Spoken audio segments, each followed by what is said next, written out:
اژدہا اور فرعون۔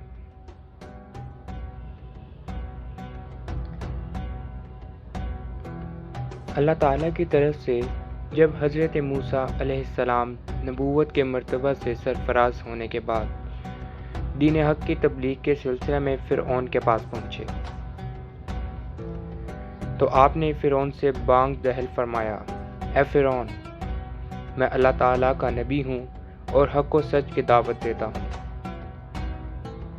اس لیے تم خدائی کے دعوے کو چھوڑ کر ایک اللہ پر ایمان لے آؤ۔ فرعون کہنے لگا، اے موسیٰ، اگر تم اللہ تعالیٰ کے نبی ہو تو کوئی معجزہ دکھاؤ۔ حضرت موسیٰ علیہ السلام نے فرمایا، یہ دیکھو۔ اس کے ساتھ ہی آپ نے اپنا عصا مبارک زمین پر ڈال دیا۔ وہ عصا مبارک زمین پر آتے ہی ایک بہت بڑا اژدہا بن گیا، جو اپنا زرد رنگت والا منہ کھول کر زمین سے 1 کلومیٹر سے بھی زیادہ اونچائی تک اپنی دم پر کھڑا ہو گیا۔ اس کا ایک جبڑا زمین کے اوپر لگ رہا تھا، جبکہ جبڑے کا دوسرا حصہ فرعون کے محل کی دیوار کے اوپر لگ رہا تھا۔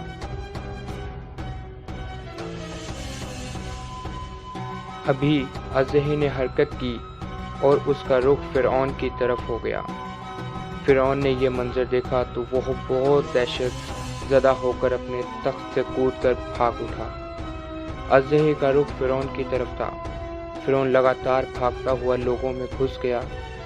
اس پر اس قدر بھگدڑ مچی کہ ہزاروں آدمی ایک دوسرے پر گر کر کچل گئے اور مارے گئے۔ فرعون ڈرتا ہوا گھر کے اندر داخل ہو گیا۔ اس نے چیخ و پکار شروع کر دی اور کہا، اے موسیٰ، تجھے اس کی قسم جس نے تجھ کو نبی بنایا، اس کو پکڑ لو۔ چنانچہ حضرت موسیٰ علیہ السلام نے اس کو اٹھایا تو وہ اژدہا پہلے کی طرح عصا مبارک بن گیا۔ اس پر فرعون نے سکون کا سانس لیا۔ یہ معجزہ پاک دیکھ کر بھی فرعون اللہ تعالیٰ کی وحدانیت پر ایمان نہ لایا اور پھر اپنی مشرکانہ حرکتوں میں لگ گیا۔ لیکن حضرت موسیٰ علیہ السلام نے بھی ہمت نہ ہاری اور بار بار فرعون کے دربار شاہی میں اللہ رب العزت کی طرف بلانے کے لیے کلمہ حق بلند کرتے رہے۔